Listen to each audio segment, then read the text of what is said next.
I like you must have a business card. Oh, well, yes, I do. Thank you. You do? At 13, you have your own business card. Okay, that's a nice start. I'll get in touch with you later. Sure. What do you do? Oh, well, mainly, I like to call myself a software and cognitive developer because I love developing with cognitive computing and artificial intelligence. I am an algorithmist. I love working with, designing, and implementing algorithms. I'm a keynote and TEDx speaker. I'm an author. I've written a book, and I'm working on another one about IBM Watson. And, of course, I'm also an IBM champion for cloud and honorary IBM cloud advisor. Oh, where did Hang I on go a second. wrong? Someone just get me the flannel card down. Do you go to school? Well, I'm currently homeschooled in grade 8, going to grade 9 now. Wow. Okay, so your bright artificial intelligence is taking over the world. Is that fair to say?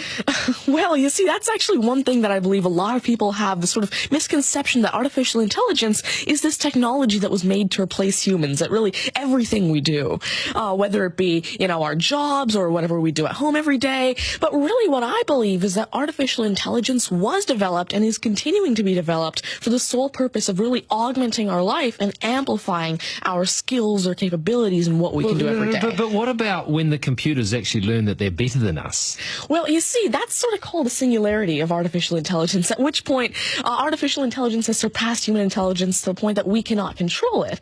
But really what I believe at this point, artificial intelligence, I won't go into the details right now since we're limited on time, but the thing is right now, artificial intelligence itself as a technology is so foolable and so primitive that either A, we won't reach that singularity point, or B, if we do, it's a very long ways off. Do you understand it, Mark? No.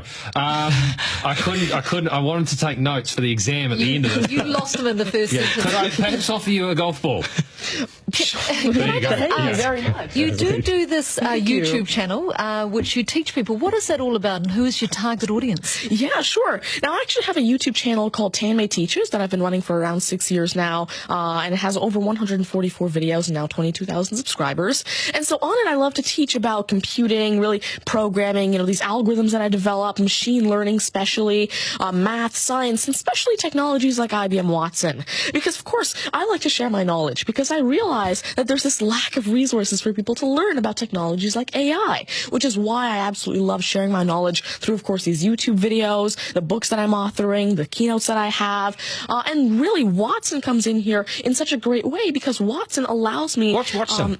Sure. Well, Mark thinks he's a golfer, but what is Watson? Now, IBM Watson is essentially a cognitive system that allows developers to incorporate cognitive and machine learning into their applications without having to code in the actual intelligence. And what this means is that, of course, right now, really one of the main reasons developers aren't incorporating more machine learning into their apps is because it's so hard to do. It's really difficult to incorporate intelligence because... Has the I'm going to take this somewhere else, this interview. Has the Homeschooling Association of the World got hold of you as the front person?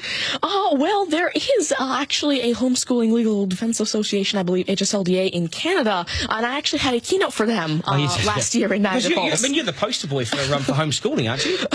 Well, I did have a keynote for them, and I talked a lot about the advantages of homeschooling and why it's great for kids who want to go into different and really targeted subjects. Okay, I want to get right down to business now. When did you realise you were bright and smarter than most? Well, I originally started coding when I was 5 with simple languages like Fox Pro and Batch. But eventually, at 9 years old, I had my very first iOS app accepted into the Apple App Store called T-Tables. But did your mum and dad do something to you between 0 and 5 that plugged you into the wall? What did they do to you? At 5, you were coding. Are you smarter than your mum and dad, by the way? Already? Well, I have... my dad used to work as a computer programmer, but he used to work with, simple, regular programming languages like Fox Pro, Batch, a little bit of C, etc. But you see, now I'm really interested in artificial intelligence and how it can actually be implemented on all these different platforms. You'd be a nightmare to teach. You'd be an absolute nightmare to teach, wouldn't you? Because you'll be smarter than the lecturers. I never ever want to get in an argument with you, ever. But I would like to see you on a quiz show because I think you would nail that. Well, you see, there is one thing that I've been working on, and it's essentially an app called Ask Tanmay, an NLQA system, And so essentially it's a system that can take your natural language questions and answer them for you using Watson and artificial intelligence. And actually, the original reason why I made Ask Tanmay, there's an Indian version of the Who Wants to Be a Millionaire show called KBC, which I originally wanted Ask Tanmay to play. So that actually ties in quite a bit with what I wanted to do. It's nice to see you. Do you get, because you're homeschooling, you wouldn't go to school dances and things like that, would you? School socials and things? Do you go well, I actually used to be regularly schooled until grade 6. Right. Then I became homeschooled, and so of course I still do have my This is friends still from a school. victory for public schools. Take that golf ball and bring it back to me when you've actually worked out a way in which it'll always go straight. Because I think you could do it. Technically, using a genetic algorithm or something like that. I knew there'd be an answer. Hey, it's brilliant to meet you. You're a complete inspiration. And I hope my son was watching, a 7-year-old son. Message to Buster Garner, you got work to do, mate.